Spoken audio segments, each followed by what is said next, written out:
सब बड़ा बडेरा वो जी, सब लोग लगाया वो जी, ठाकरिया ने संगला वो जी।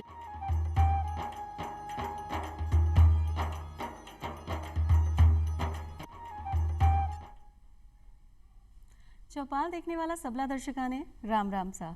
भाई आज की चौपाल में आप चर्चा कर रहे हैं तनाव मुक्त होकर प्रतियोगी परीक्षा की तैयारियां आप किया करा। भाई तनाव एक ऐसी चीज़ है जो कि अपनी परीक्षा में खलल डाले हैं। आप सही तरीके से परीक्षा नहीं दे पा वहाँ और अपना जीवन में आचार व्यवहार में भी परिवर्तन आ जाए। अगर आप तनाव मुक्त रहेंगे तो अपना जीवन भी सही तरीके से नहीं जी पाएगा और परिणाम की चिंता कर लो और लोग क्या कहेंगे ई के अगर मकसद में आप चला गया तो आपने तनाव बढ़ते ही चले जाएगा। तनाव आप किया कम करा और अपनो व्यवहार आपने किया रखना चाहिए जब आप परीक्षा देवा जा रहे हैं या अभी की तैयारी कर रहे हैं। इस सब पर चर्चा करवा के लिए पधारी हैं शिरोमी चतुर्वेदी जी, जो कि मनोविज्ञान में सहायक आचार्य हैं। शिरोमी जी, थाको बहुत बहुत स्वागत है चौपाल में। थैंक यू पूजा। शिरोमी जी, जी आज आप तनाव मुक्त होकर प्रतियोगी परीक्षा की तैयारी किया करा ई पर चर्चा कर रहे हैं। तो सबसे पहले आई सवाल आवे है कि भाई तनाव जो है वो होवे किन कारणों से है? तो मुझे लगता है कि तनाव 3 मुख्य कारणों से होता है।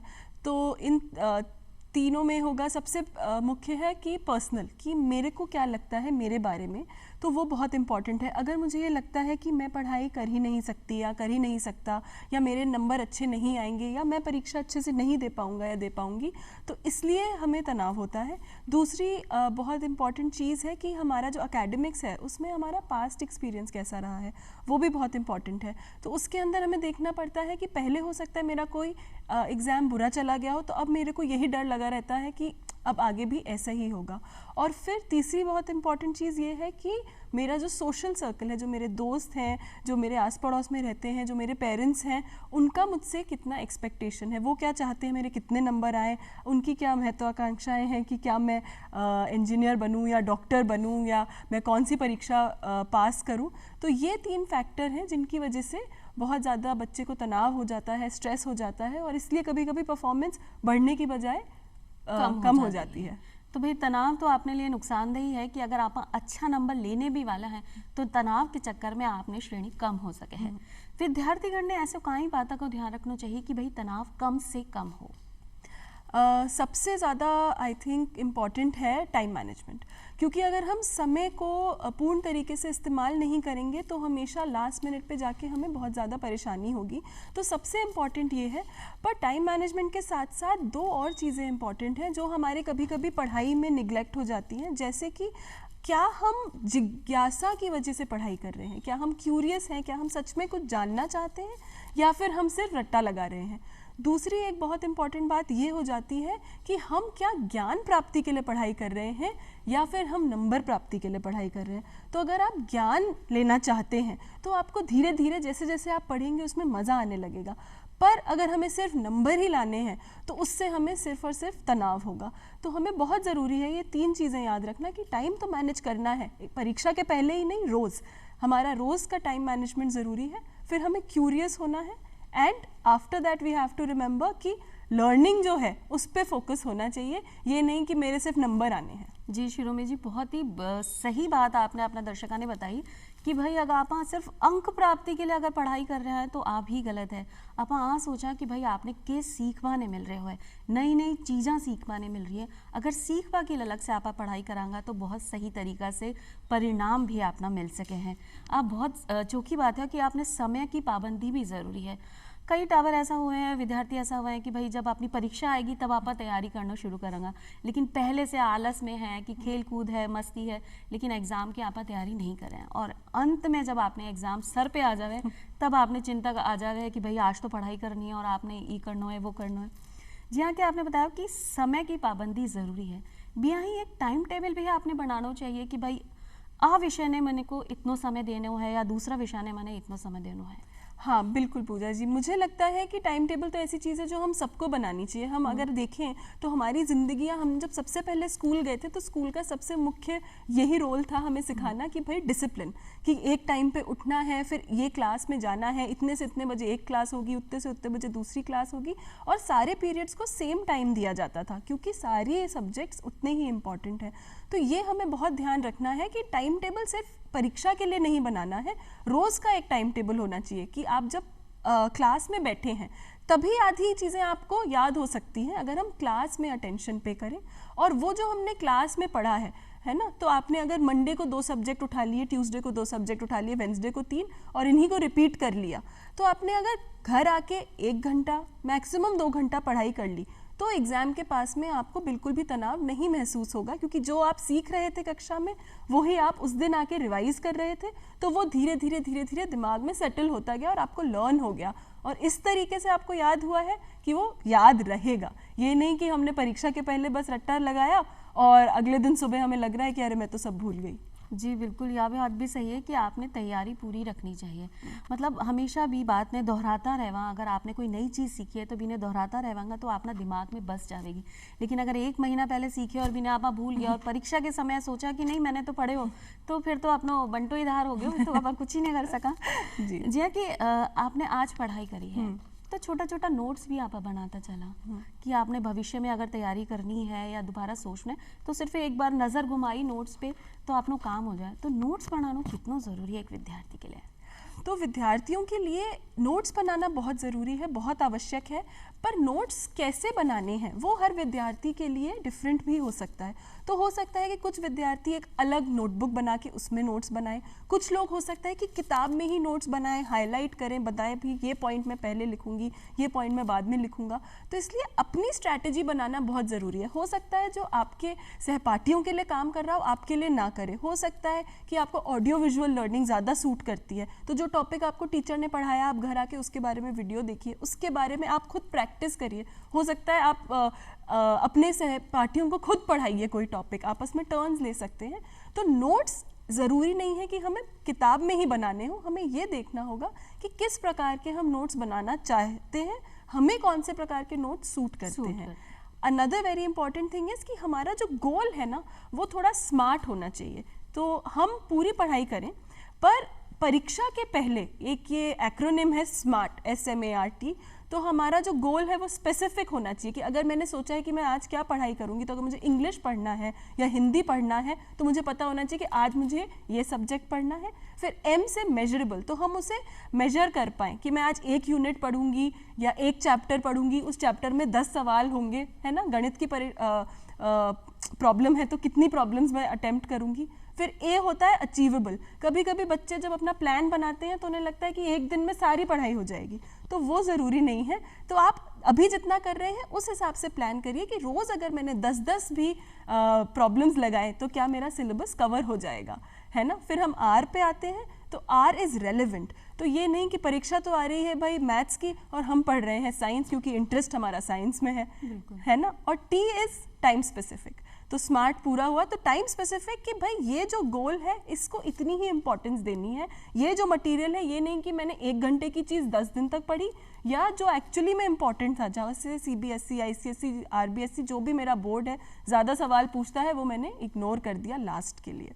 तो ऐसे अगर हम स्मार्टली पढ़ाई करेंगे और स्मार्टली समझेंगे कि किस तरीके की नोट टेकिंग हमें बेनिफिट करती है, तो हमें परीक्षाओं में अंक भी बेटर मिलेंगे और हमारा एक्सपीरियंस भी बेटर होगा। जी, अब बहुत ही सही तरीको है अपना विद्यार्थीगण ने समझावा को कि स्मार्ट के जरिए आपने पढ़ना चाहिए, यानी स्मार्टली आपने पढ़ना चाहिए कि भाई कितनों पढ़ना है, कब पढ़ना है और किया पढ़ना है और की विषय पर आपने ज़्यादा फोकस करना है, आप बहुत ज़्यादा ज़रूरी हो सके। जी हाँ, कि बताया कि अभी आप स्मार्टली अगर आपने पढ़ लियो है तो आपने हर चीज़ याद रहेगी, बाद में आपने परेशानी नहीं होगी। लेकिन आपने दिनचर्या में आपा कई बार परिवर्तन कर दे, वहाँ आपने खाने पीने को ध्यान नहीं रखा, हाँ नींद पूरी नहीं ले, वहाँ कि भाई एग्ज़ाम आ गया है तो आप क्यों ध्यान देवा, नींद में तो टाइम वेस्ट हो जाएगा, आप जल्दी जल्दी पढ़ाई करते चला जाए। कितनों हद तक सही है कि आप नींद ने पीछे छोड़ दिया? नहीं, ये तो बिल्कुल भी सही नहीं है। लाइफस्टाइल का बहुत बड़ा इम्पैक्ट है और एक्चुअली ये बहुत विद्यार्थियों के साथ होता है कि पूरी रात जग के उन्होंने पढ़ाई करी और उसके बाद में जब वो परीक्षा लिखने गए तो एकदम ब्लैंक हो गए कि मुझे अब कुछ भी याद नहीं आ रहा है। तो इसलिए बहुत ज़रूरी है पूरी रात की नींद। तो मेरे पापा का तो रूल था कि अगर कल परीक्षा है तो 8 बजे किताबें बंद हो जाएंगी, उसके बाद में आप आराम से खाना खाओ, मन है तो मूवी देखो और सो जाओ। 10 बजे तक डेफिनेटली आप सो जाइए। आपको कम से कम 8 घंटे की पूरी नींद लेनी चाहिए, क्योंकि मनोवैज्ञानिक भी यही बताते हैं कि अगर आप सोए नहीं तो जो आपने लर्न करा है वो कंसोलिडेट नहीं हो पाएगा दिमाग के अंदर। तो हमारी short term memory, long term memory होती है, वो थोड़ा टेक्निकल हो जाएगा तो उसमें नहीं जाते हैं। बस ये विद्यार्थियों को समझना ज़रूरी है कि अगर आप सोए नहीं तो जो आपने लर्न किया है वो हो सकता है आप भूल जाएं, क्योंकि दिमाग के अंदर वो स्टोर ही नहीं हो पाया है। तो अगर स्टोरिंग की ही प्रॉब्लम हो गई तो अब हम उसे रिकॉल कैसे करेंगे परीक्षा के अंदर। तो नींद सबसे ज़्यादा इंपॉर्टेंट है। बहुत इंपॉर्टेंट है खान पीन भी उसके साथ में, कि आप खाना कैसा खा रहे हैं। क्या आप भूखे रह रहे हैं, आप खाना खाना ही भूल जा रहे हैं तो आप चिड़चिड़े हो जाएंगे।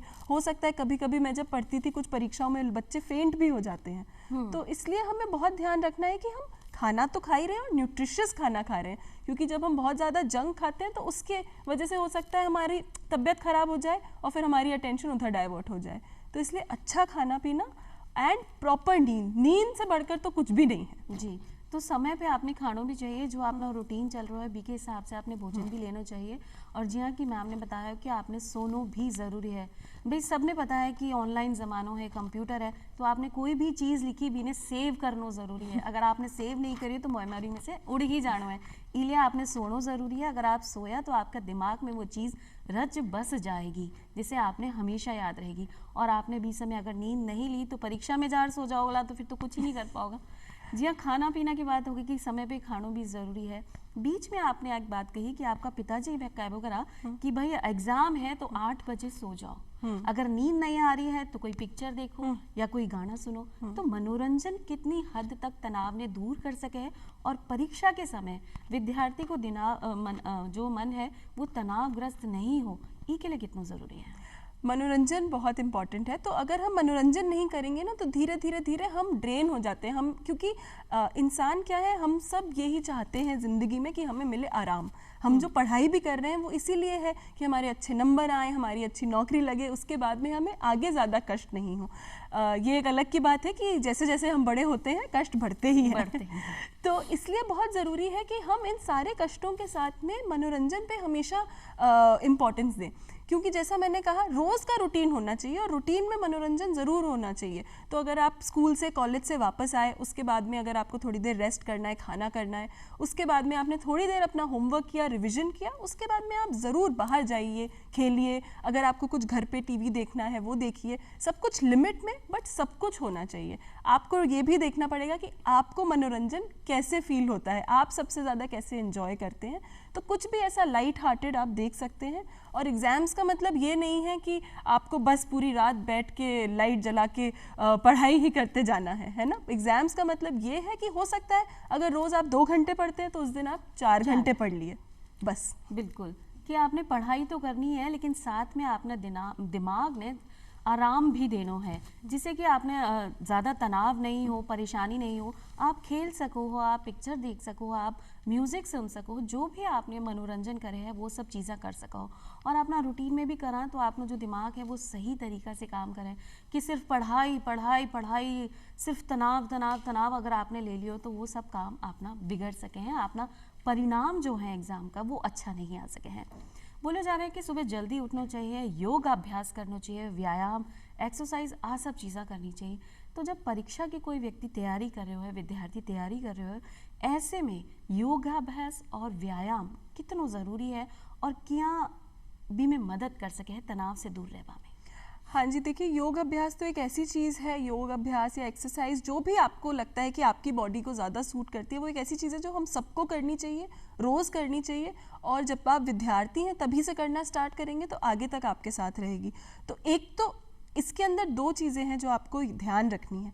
ऐसा नहीं है कि सिर्फ आधे घंटे योगा किया और उसके बाद में पूरे दिन हम टेबल कुर्सी पर बैठ के हमने पढ़ाई करी, तो वो पूरा आधा घंटा भी वेस्ट हो गया, उसके आपको रिजल्ट्स नहीं मिलेंगे। तो हमें एकदम हमेशा तैयार रहना चाहिए चलते रहने के लिए। अगर आप 1 घंटे पढ़े, स्कूल में भी अगर आप बैठे हैं तो उसके बाद गेम्स पीरियड होता है ना, असेंबली होती है, हम क्लासरूम से इधर से उधर जाते हैं। तो वैसे ही हमें हमारे जब से कोरोना हुआ है हम घर पे बैठ के खुद पढ़ रहे हैं, पर निजी जीवन में भी हमें भी ऐसे पढ़ाई करनी है कि भाई आप 55 मिनट बैठ के पढ़े और फिर आपने 5 मिनट का ब्रेक लिया जिसमें आपने थोड़ा अपनी बॉडी स्ट्रेच स्ट्रेच कर ली, आप इधर उधर घूमे फिरे, तो दिन के कम से कम नहीं तो आप 6 से 7 हज़ार स्टेप्स तो घर ही घर में चल लीजिए।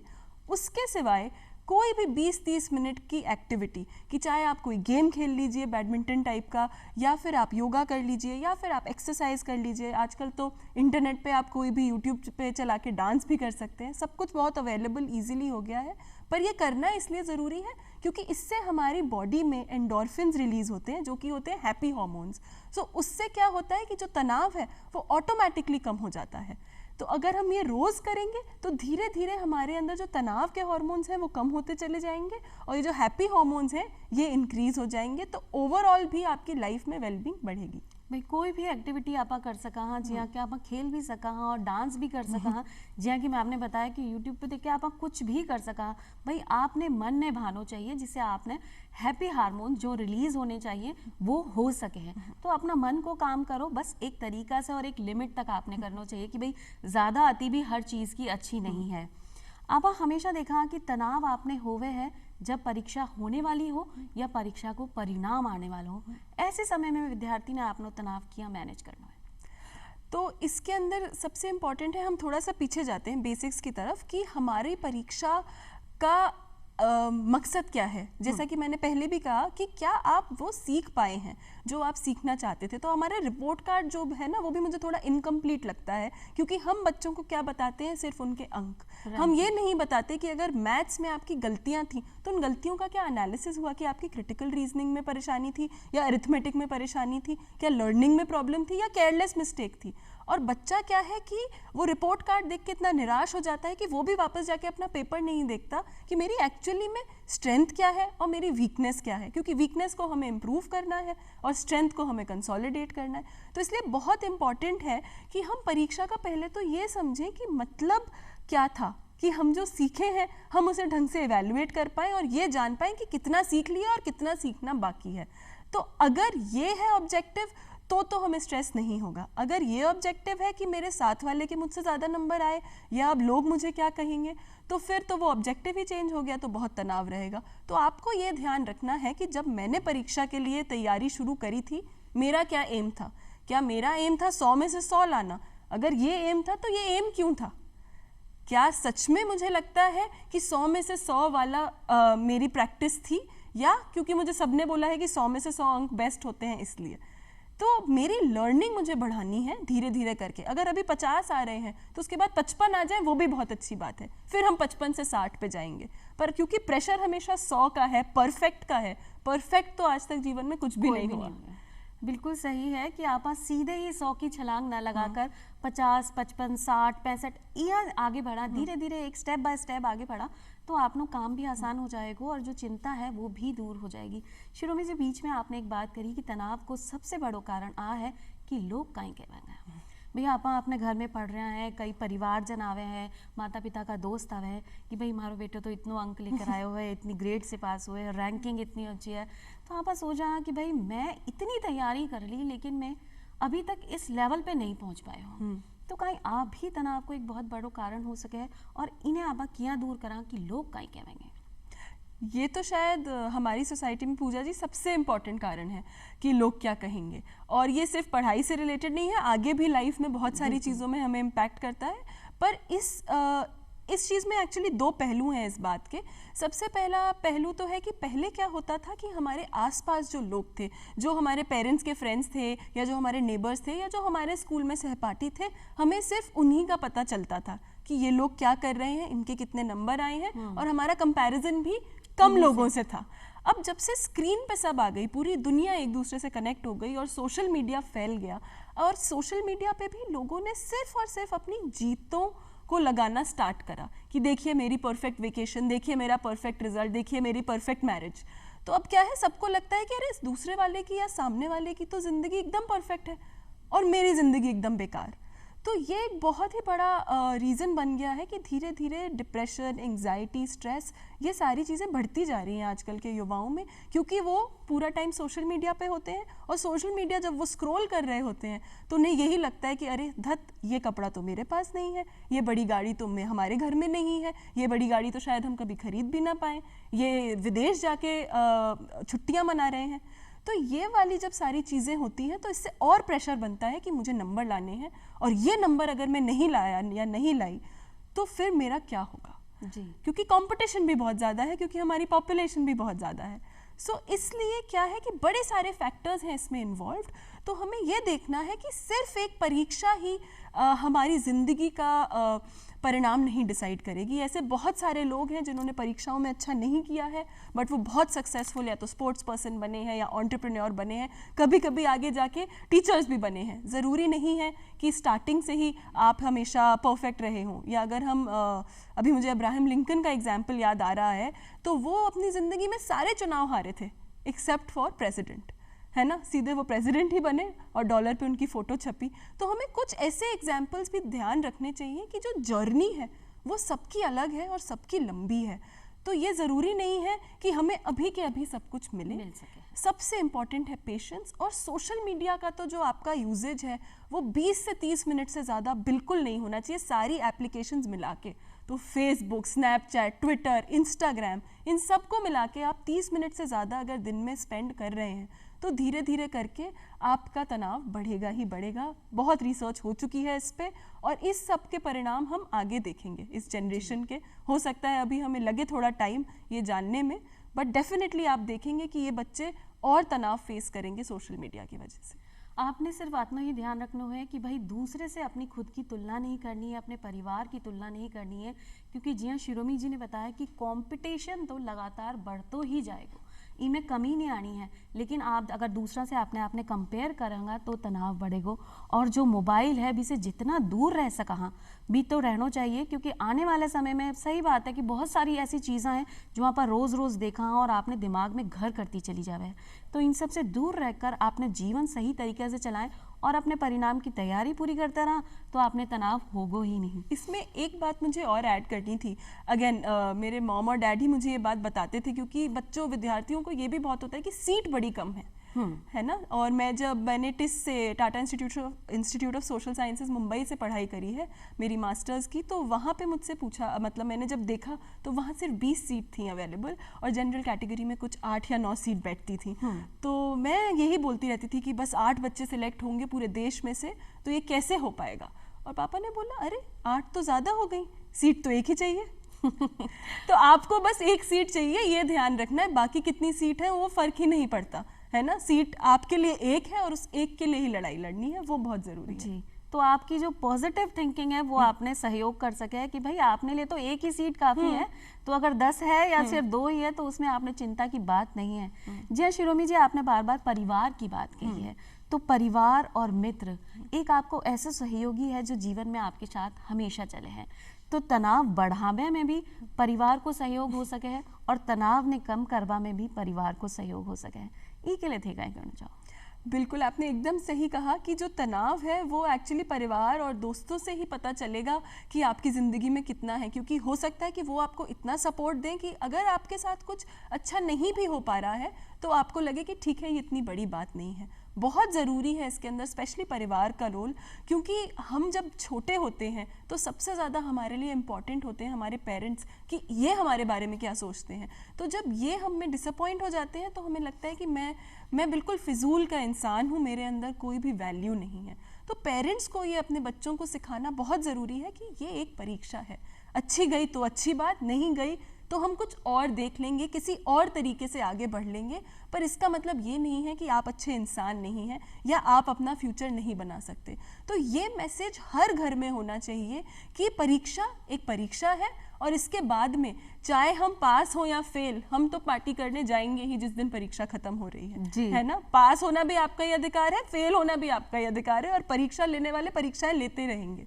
तो अगर ये एटीट्यूड है तो बच्चे को कभी इतना स्ट्रेस नहीं होगा कि अरे पर अगर मेरे मार्क्स अच्छे नहीं आए तो मम्मी क्या बोलेंगी, पापा से पिटाई पड़ेगी, दोस्त मेरा मजाक उड़ाएंगे। अगर ये सब है सराउंडिंग में तो फिर बच्चे के लिए बहुत ज़्यादा मुश्किल हो जाता है। तो जो आसपास के लोग हैं उनका बहुत इंपॉर्टेंट रोल है। जी, और परिवारजन अगर सहयोग करे तो टाबर सही भी दिशा में जा सके कि भाई चिंता तो नहीं लेनी है, लेकिन आपने काम पूरा करना है, परीक्षा की तैयारी पूरी करनी है। क्योंकि एक ही परीक्षा आपका जीवन में नहीं है, परीक्षा लगातार आनी ही है। अगर एक परीक्षा में फेल हो गया कोई बात नहीं, दूसरी दे देंगे, दूसरी में फेल हो गया तो तीसरी है। लेकिन ऐसे में अगर ज़्यादा सोच कर आपने कोई गलत काम कर लियो तो वो आपने जीवन भर के लिए आपनो पछतावो हो सके है। शिरोमी जी तनाव मुक्त रहबा के लिए थे इतनी चोखी जानकारी आपना विद्यार्थियों ने दी, बी के लिए मैं थाको धन्यवाद देना चाहूँ। और अपना दर्शकों से भी आई निवेदन है कि तनाव ने छोड़ दो और खुश में जीवन जीनो सीख जाओ। आज के लिए बस इतना ही, फिर मिलांगा एक नई चौपाल में, तब तक के लिए राम राम सा।